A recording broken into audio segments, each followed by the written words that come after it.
All right, folks, thank you for being here. This is the first of 2 press conferences we'll have today. Open up the floor right now for Coach Chip Kelly. Andy Anders, 11 Warriors. Notre Dame mixes in a lot of man coverage, probably heavier than other teams you guys have played recently. Just are you guys, get you excited to get your receivers in those matchups and see that look against Notre Dame? Yeah, Al Golden does a great job at that defense. They mix and match their coverages. I think they're one of the top pass defenses in the country. And it shows, and I think they're really well coordinated. Their front and their back end work really, really well together, and that's a challenge that we're going to have on Monday night.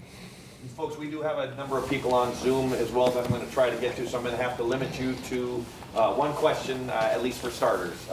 Pat Murphy, 24/7 Sports. Chip, when you looked back at the Texas game, what were they doing in your more technical eyes to kind of cut down on what Jeremiah was able to do? Obviously, Carnell got free a couple times, but just what was successful about Texas's secondary? Yeah, I think they rolled some things to Jeremiah, to try to take him away. There's some bracket coverages and guy inside, guy outside, guy over the top. And Will did a great job of diagnosing what they were doing, and I think Carnell had a huge game for us. Mech had 5, Carnell had 7. I thought the tight ends, the combination of G and Will did a great job. And then obviously the back out of the backfield. So the beauty of what we have here is that we have more than one weapon.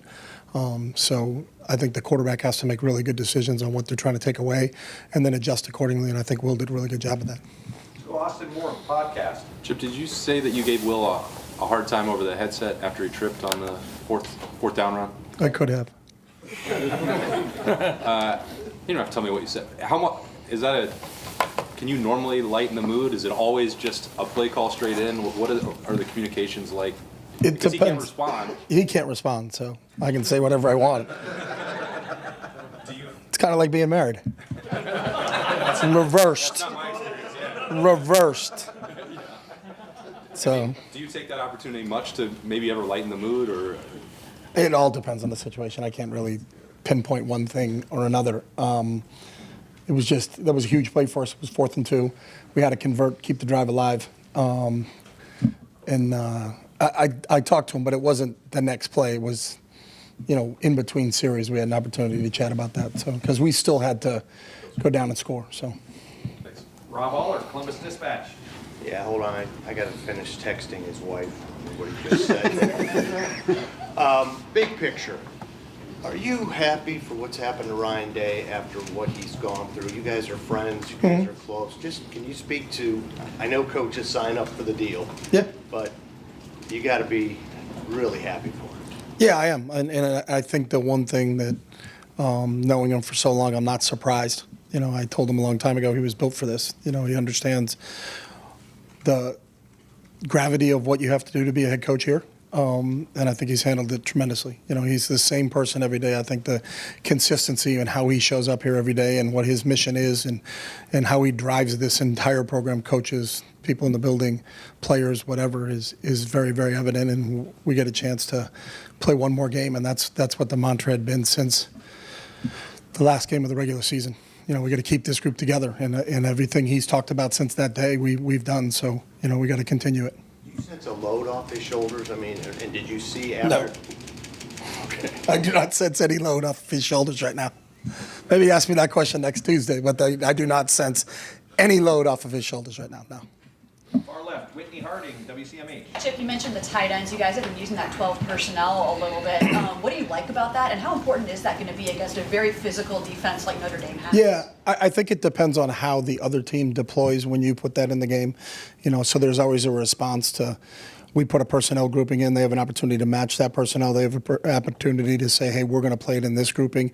And then do we think that matchup is favorable to us or is it favorable to them? So, I think when you look at how Notre Dame does it, they're good, and I think that would be an interesting matchup along with our 11 personnel and along with some of our other personnel groupings, and that's part of the game that goes on within a game. So, but we'll see how they decide that they're going to handle it, and then if it's how we thought it was going to be, then maybe we'll continue that. But if it may not be what we thought it was going to be, and then we say, all right, then that's not probably a personnel grouping we're going to use today.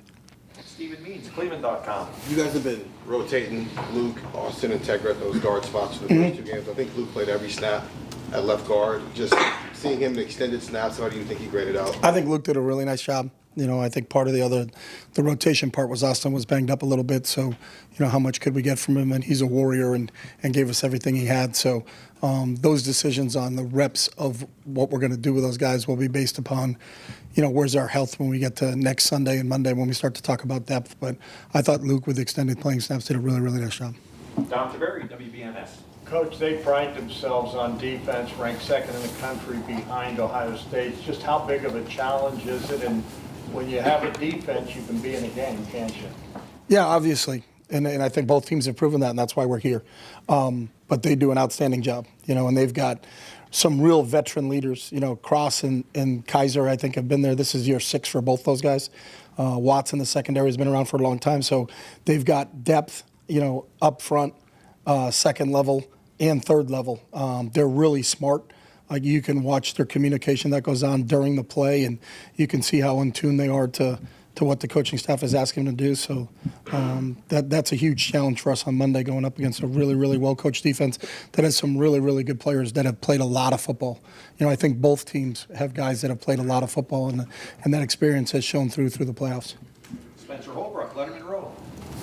When you see Will make the mistake he made on the first drive of the second half, trying to get the ball to Jeremiah, is that like an aggressive mistake for Will? And when you're trying to get the ball to Jeremiah and trying to involve your best player, like you're not excusing something like that, because they're almost like, okay, like we were trying to get the ball there, like we kind of understand why he did what he did. Yeah, he just didn't see the linebacker underneath in the coverage. He read the top of the coverage really well. He didn't see the underneath part of the coverage. So we discuss it just like we normally do between each series about what just transpired and then what are we going to do next. And the one thing about Will is he owns everything he does. Because if you don't own it, then you're going to make the same mistake again because you don't realize how you did it. He knew right away. He just didn't see the linebacker. He felt like the top of the coverage was deep enough, and Jeremiah had pushed them off where he could throw that ball to him, but he didn't spot the underneath coverage. So it's something he'll learn from, and hopefully the one thing I love about Will is usually doesn't make the same mistake twice. So let's hope he has that out of his system. Cameron T. Robinson, The Athletic. Chip, they obviously came into this season probably one of the best corners in the country, and Ben Morrison, and he's been out all year. Leonard Moore stepped up pretty well against Penn State. So I'm just curious your thoughts on him and what that whole secondary does. Yeah, I think the whole secondary, you look at how much man they play, and the reason they do it is because they can, and no one's really exploited that with them. So I think they all can cover. So it's not like, well, just stay away from him and throw against this guy. I think all of them are really, really skilled. And I think how coordinated it is with the whole group, that they all have an understanding of where they're supposed to be, when they're supposed to be there, and they do a really good job with it. So I know they did lose a corner early in the season, but they've seemed to just continue to roll on defense, and the statistics will show you that. Dave Holmes, WSYX. Yeah, Chip, all year when you're prepping a game, there's another game, 7 more games down the road. This is the last one, win or lose. I'm curious, does that change anything in preparation, play design, snap distribution? Is there anything different about knowing that you have no games left after this? That's a good question. I don't think we've talked about that one yet, but we certainly don't save things going into games saying, hey, this is a really good deal. Let's not run it because we want to run it 3 or 4 games down the road, because you don't know who you're going to have and what you're going to do. You make your decisions based upon the personnel that's available that week, and then what's going to help you win that football game. And those are the same decisions that are being made now. So snap count going into a game, we don't really talk about that. The only time that ever comes up is when you're up and you're starting to think about substituting. So if the score is 42-7 in the third, when are we going to get Donnie out, and when are we going to get Seth out? Because you'd hate to lose a guy when the score is 42-7, in a game, because we do have multiple games to play after that. But that's the only time we've really talked about that. Dylan Davis, Delaware Gazette. After the game, Ryan, talking about that screen, said it was something that was so far from his mind, he's not even sure why you guys even practiced it. What went into the decision to dial that up there in that situation? Well, honestly, there was 29 seconds to go in the first half, and we were on our 25-yard line. So let's see if we can get something here on the first play. If we can, then we'll get into 2-minute mode. But if we can't, then you're probably going to take a knee and go in at halftime. So we thought it was a safe play to run and see if we could pop something. And obviously it worked. But it worked because Trey's a pretty good player. So if you can get him into open spaces like we did, he can stick his foot in the ground and get north and south really, really fast. Noah Weiskopf, The Lantern. How have you seen Jeremiah respond to the game that he had, and what do you think that says about just his maturity at his age? Yeah, he's been great. We practiced yesterday, and he was flying around, excited about the opportunity to go play in the national championship. So he's always a forward-looking guy. You know, what's next? What's the next challenge? And what do we, what do we get to do? And that's kind of what his mindset has been like. And that does speak to his maturity because he's always, what's the next challenge? And I think that's one of the things I love about him. Over to the right, Adam King, WBNS. Kind of twofold. What was your reaction to Jack's He said touchdown? one. Okay, sorry. What was your reaction to Jack's touchdown? Oh, just excited. I mean, in that situation to be where that drive was, it's first and goal from the 1, after back-to-back penalties. And then, you're in a one-score game and they're tying it up. And we're talking about when we get the ball back, how much time is left on the clock, and then what can we do in regulation. And then for that whole series of plays, just kind of watching them unfold and what happened. But for Jack and the impact that he has on this program, and to see that whole thing kind of just out, it was kind of a storybook happening right in front of you. But it was anytime our defense can score or we can return punts for touchdowns, offensive guys get really excited. Joey Kaufman, Columbus Dispatch. How much, or if at all, have you watched last year's game against Notre Dame? And if We so, watched it, yeah. Is there anything they did in their coverage of Marvin, because he only had 3 catches that game, that would be applicable to how they might try to take away Jeremiah? I don't think we looked at it that way, but we looked at that game and then we looked at every game they've played this year. So, they've played man in every game they've played. So it's not like they're doing something special in one game over another game. So, and they've played some good receivers. There's some teams they played that have some really talented receivers, and they've done a great job against everybody, whether it's Louisville, SC, people that throw the ball all over the place. They still have done a great job in coverage, and the numbers will tell you that. So we got to be prepared for all coverages. And that's the other thing they do. They don't just play one coverage. So, they're going to mix it up. They try to keep you off balance. They try to keep the quarterback guessing. They bring different blitzes and attack your pressures in a really good manner. I think Al's background as an NFL guy, being with the Lions and being with the Bengals has really shown there's a lot of NFL concepts that he's running there. And their players do a great job of adjusting on the fly, too. So, because people try to confuse them and line up in different formations and move and things like that, and they always seem to sort it out. So. Dave Biddle, 24/7 Sports. Chip, there's like this narrative out there that I've heard from people that Ohio State wouldn't be here if they didn't lose to Michigan. I'm curious to get your thoughts on that the Michigan game woke you guys up or got you motivated or made you angry. Do you agree with that, or do you think that's nonsense? I've learned a long time ago as a coach that I'm not into narratives. So, I think we live in a week-to-week world, and that's how we've always approached things. And I think our week-to-week is just – it's the beginning of the week, and what do we do on a Monday? What's a Monday look like? What's a Tuesday look like? What's a Wednesday look like?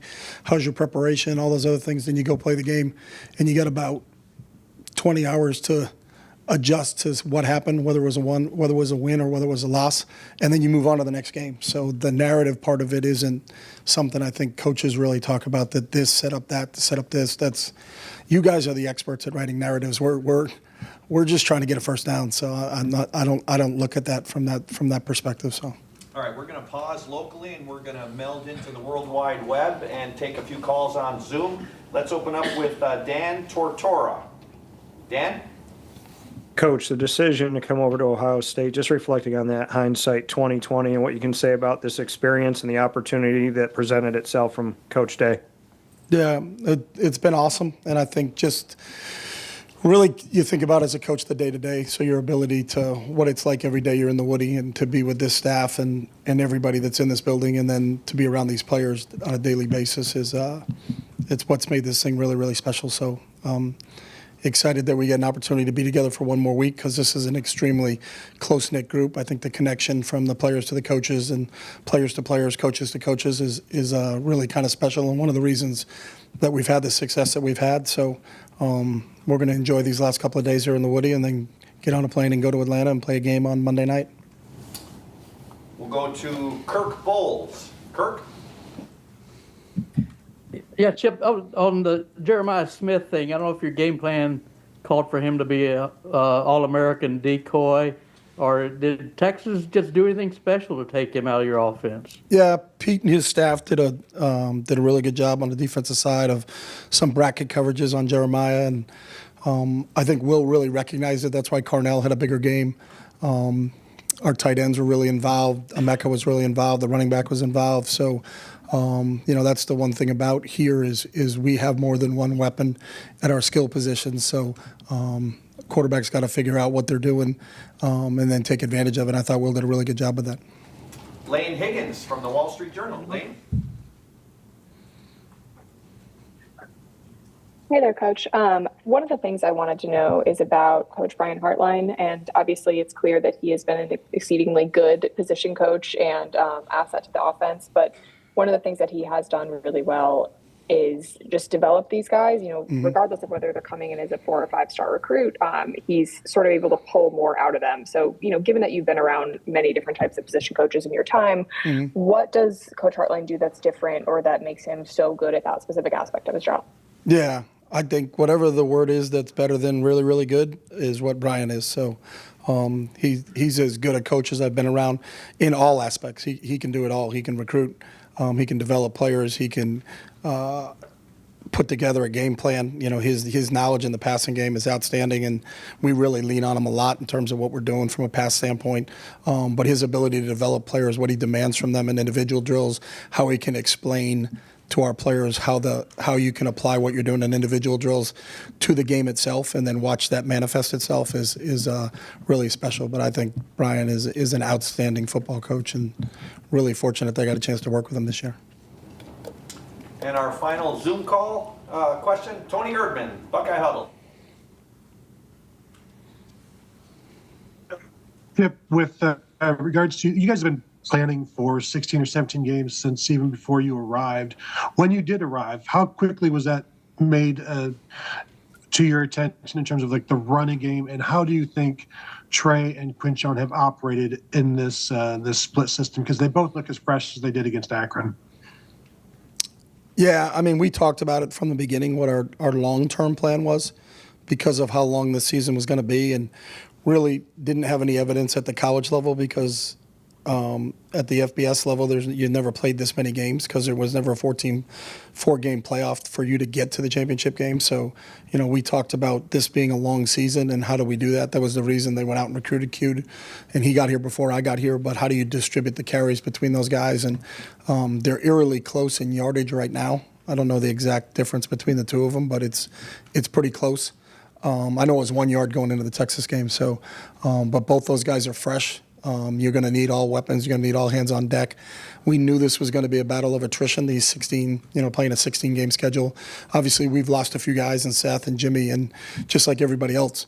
But the core of our guys are still here, and they're going to be fresh when we play on Monday. All right, back to Columbus. Joe Nugent, WCMH. On Donnie, he did not allow any pressures against Texas. Mm-hmm. How much progress has he made since early November to now at left tackle? Yeah, Donnie's done I think really been an unsung hero there in terms of what he's done, because switching from guard to tackle is not as easy as I think maybe some people think it is. It's a totally different game. A lot of times you're out there on an island by yourself. You're also protecting the quarterback's backside, because Will is a right-handed quarterback, so that left tackle position is critical for us. But from where he stepped in and what he did, he's been outstanding, and I think he was he was the offensive player of the game. Him and Trey, they shared that award this past week against Texas. So, in this building, we recognize what he's done and how he's continued to develop. But I think it speaks to his leadership and his whole mission of why he came back here and how unselfish he is, and that permeates through the whole offensive line and throughout the entire offense. And I think we all look at Donnie as our leader on this side of the ball. Stefan Kreisny, Cleveland.com. You're talking about the 4th and 2 run earlier.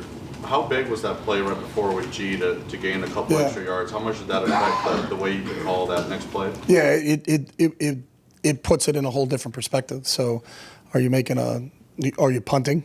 If you're incomplete on that, or then if it's 4th and 5, it's definitely a different play call than what we had an opportunity to call. So when you get into 4th and 2, you have the ability to run it or throw it to potentially pick up the first down. So that was big. And I think sometimes you look at games and look at plays that are, sometimes they go unnoticed. But his effort, because he got hit, and the yards he made after contact to put it into 4th and 2 was huge. But that's G, and he's done everything since I've been here to just whatever it takes for us to win a game, and whatever role you want me to play, I'll play it. And again, one of those senior leaders that has really stepped up in a critical situation. Bill Landis, Kings of the North. Chip, last couple of games, there's been a little uptick for Quinshon in yards after contact. Hit that nice block on the ball you got to Travion. He was kind of ping-ponging off people on those touchdowns he scored. What does his physicality bring to your offense? And I guess what's it say about him that he's bringing that mentality even though he's not getting the ball 25 times a game? Yeah, and I think he's brought it all year long like that. You look at the run he had in the Marshall game, with the unblocked linebacker, comes to mind right away, and a couple of the other physical runs that, where he set the tone, and I think our players kind of expect that from him, whether he's blocking or whether he's carrying the football.